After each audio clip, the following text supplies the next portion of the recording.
আসসালামু আলাইকুম। কেমন আছেন আপনারা সবাই? আশা করি ভালো আছেন। আল্লাহর রহমতে আমিও ভালো আছি। একেবারে ভোরবেলা উঠে নাস্তা তৈরি করতে লেগে গিয়েছি। এখানে হচ্ছে ডিম ভেজে নিচ্ছি, এদিকে রুটি বানিয়ে নিয়েছি, আর এখানে আছে আলু ভাজি। তো আমাদের মসজিদের হুজুরের খাওয়া আজকে আমাদের বাসায়। উনি ফজরের নামাজ পড়েই টিফিন বাটি দিয়ে যায়। এই যে টিফিন বাটি দিয়ে গিয়েছে। তো সকালের খাবার আর দুপুরের খাবার একসঙ্গে দেওয়া লাগে। আজকে হচ্ছে ছুটির দিন, তার কারণে আমি শুধুমাত্র সকালের নাস্তা রেডি করছি। আর হুজুরকে যেয়ে বলে আসবো যে দুপুরের খাবার দুপুরেই গরম গরম দিয়ে দেব। দুপুরের খাবার আর সকালের খাবার যদি একসাথে দেওয়া হয় ছুটির দিনে, তারপরে উনি কিছু বলেন না। তারপরে আমি ভাবলাম যেহেতু ওনার মাদ্রাসা বন্ধ, তাই দুপুরের খাবারটা দুপুরেই খাবে আর সকালের খাবারটা সকালেই খাক। তো নাস্তা রেডি হয়ে গিয়েছে, এখন আগে হুজুরের খাবারটা দিয়ে, হুজুরের নাস্তা দিয়ে এসে আমরাও নাস্তাটা করে নিয়েছি। এর মধ্যে আপনাদের ভাইয়াও বাজার থেকে চলে এসেছে।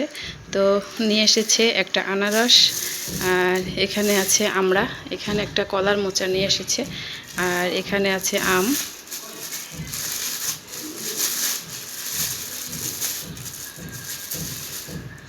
আম্রপালি, এগুলো হচ্ছে ধনিয়া পাতা।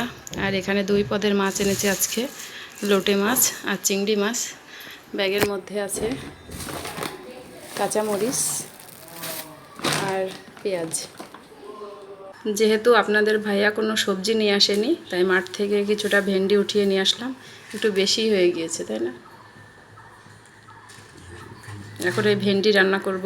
লোটে মাছগুলো কেটে পরিষ্কার করে নিয়েছি, এখানে কাঁচামরিচ আর পেঁয়াজ কেটে নিয়েছি, আর ভেন্ডির জন্য চিংড়ি মাছ কেটে নিয়েছি। প্রথমেই লোটে মাছ রান্না করছি। তো লোটে মাছের জন্য মশলাটা কষিয়ে নিয়েছি, এখন মাছগুলো দিয়ে দেব।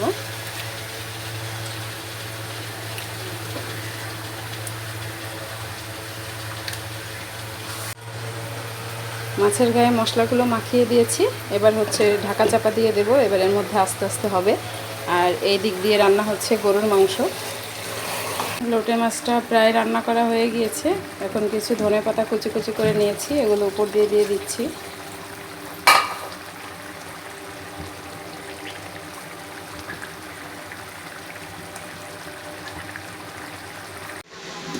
মাংসটা এখনও রান্না হচ্ছে, আর এদিকে এই যে লোটে মাছটা রান্না করা হয়ে গিয়েছে।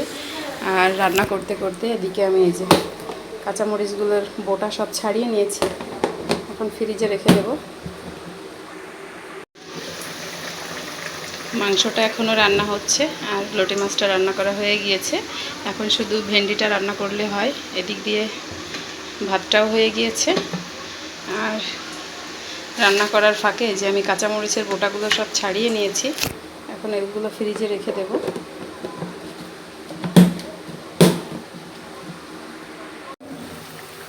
গরুর মাংসটা রান্না করা হয়ে গিয়েছে, আর এদিক দিয়ে ভেন্ডির জন্য আমি কাঁচামরিচ, পেঁয়াজ আর চিংড়ি মাছ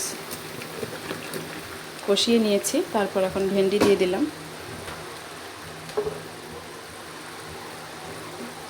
ভেন্ডিগুলো আমি ইচ্ছা করে একটু ছোট ছোট তুলে এনেছি মাঠ থেকে, আস্তে আস্তে রান্না করে খাওয়ার জন্য।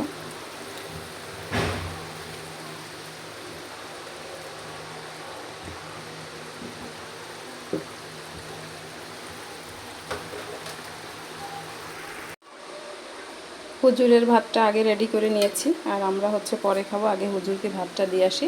এগুলো হচ্ছে দুপুরের ভাত, আর রাতের ভাত আবার রাতে দিয়ে আসবো, তাহলে গরম গরম খেতে সুবিধা হবে।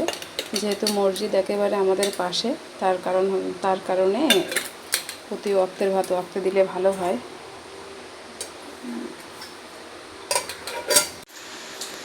যেহেতু এখানে 4টা বাটি, ভেন্ডির তরকারি ধরবে না, তাই ভেন্ডির তরকারিটা আমি বাটিতে নিয়ে নিয়েছি।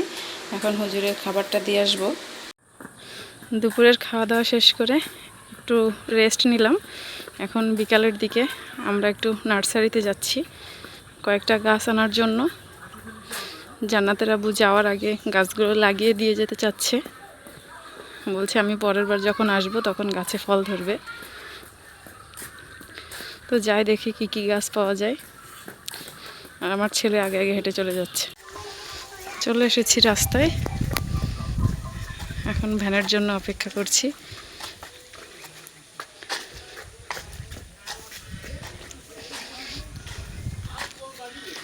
ভ্যান পেলেই উঠে চলে যাব। চলে এসেছি নার্সারিতে, আর নার্সারির বেড়া দেওয়া সবগুলো ফুল গাছ দিয়ে দেখেন কি সুন্দর সুন্দর ফুল গাছ হয়ে আছে। এই যে এটা হচ্ছে নার্সারিতে ঢোকার গেট, জান্নাতুল নার্সারি। এখানে ঢুকে যাব। গেটের এই সাইড দিয়েও কিছু গাছ আছে। ওই যে একটা কি ফল ঝুলে আছে, ফলটা আমি ভালো চিনি না। তো জান্নাতের আব্বু আগে চলে গিয়েছে, এখন আমি যাব। এই যে এই দিক দিয়ে সব ফুলের গাছ, কি সুন্দর। এখানে পেয়ারা গাছ, আর এই দিক দিয়ে সব ফুলের গাছ, বেশিরভাগ দেখছি বাগান বিলাস। এই যে পিছনে সব আমের গাছ, এপাশ দিয়ে ফুলের গাছ।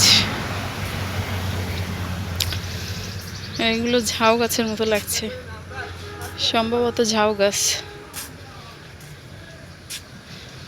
এটা মনে হয় জলপাই গাছ। একটা লাল কালারের আম ঝুলে আছে। এই যে সিসি ক্যামেরার আওতাভুক্ত। আর আলাদা ডিজাইনের হচ্ছে কি দিয়ে রেখেছে, এগুলো কাগজ দিয়ে রেখেছে যেখানে মশা মাছি ভরা। আর এই দিক দিয়ে হচ্ছে আমড়া গাছ, ছোট ছোট গাছে সব ফল ধরে আছে। এগুলো কি ডিজাইনের ছবেদা কে জানে, যে লম্বা লম্বা ছবেদা। ও এইটা হচ্ছে স্ট্রবেরি পেয়ারা, আমাদের বাসায় আছে। ওই যে ছোট ছোট দেখা যাচ্ছে ওইটা।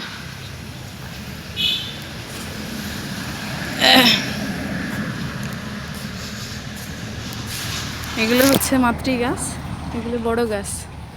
বড় গাছে সব সম্ভবত মৌমাছির মধু তৈরি করার জন্য বাসা তৈরি করে দিয়েছে। আর এদিকে গাছের অবস্থা দেখেন, কি বড় বড় আম হয়েছে, মাশাআল্লাহ খুব সুন্দর আম হয়েছে। এটা ডালিম গাছ।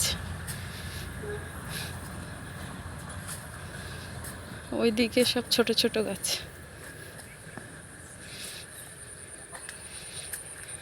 এখানে গোলাপ ফুল গাছ দেখা যাচ্ছে বাগানের ভিতরে।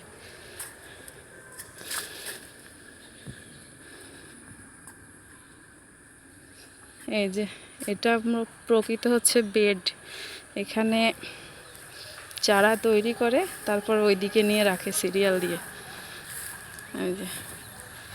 এই যে একটা জামরুল গাছ দেখেন, প্রচুর পরিমাণ জামরুল হয়ে আছে। এই যে নিচে জামরুলের অভাব নেই, সব পাখিতে খেয়ে ফেলে রেখেছে।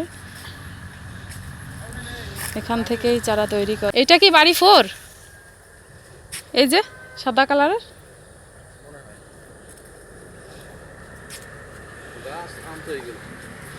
হ্যাঁ, এগুলো হচ্ছে সব মাতৃ গাছ। এখান থেকে হ্যাঁ হ্যাঁ, এখান থেকে ডাল নিয়ে তারপর ওনারা হচ্ছে ছোট গাছ তৈরি করে। এই যে লাল কালারের আম, এদিকের গাছেও সব কাগজ মেরে রেখেছে। যে পাতাবাহার গাছ।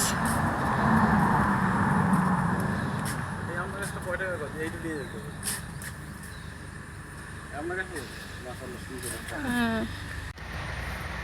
এই যে এটা হচ্ছে স্ট্রবেরি পেয়ারা। এই যে দেখেন পাতাগুলো কেমন, আর সাথে হচ্ছে পেয়ারা হলো অরিজিনাল পেয়ারার মতো দেখতে, কিন্তু পাতাগুলো হচ্ছে ফুলের পাতার মতো। এগুলো এই পেয়ারা গাছটা আমাদের বাসায় আছে, জান্নাতের আব্বুই লাগিয়েছিল। সবেদা গাছগুলো যতগুলো চারা দেখছি সবগুলো একই ডিজাইনের সবেদা। এগুলো মনে হয় আলাদা কি একটা জাত, তাই না? মাম্মি সবেদা, মাম্মি সবেদা বড় বড় হয় না অনেক? ও, বাবার কোল থেকে নেমে জাবির সাহেব চলে এসেছে আমার কাছে। এখন এখানে এসে দাঁড়িয়ে আছে। আমার দিকে তাকাও বাবা, এই যে দেখো আমার দিকে তাকাও। দুষ্টু করছ? দুষ্টু করছ? কি গাছ? পকিলি গাছ? সেটা আবার কি? আমাদের গাছ নেওয়া শেষ হয়ে গিয়েছে, এখন আমরা বাসায় চলে যাচ্ছি। এই যে আমার আব্বা আগে যাচ্ছে। আব্বু চল, আমার হাত ধরো, আমার হাত ধরো, আমার হাত ধরো।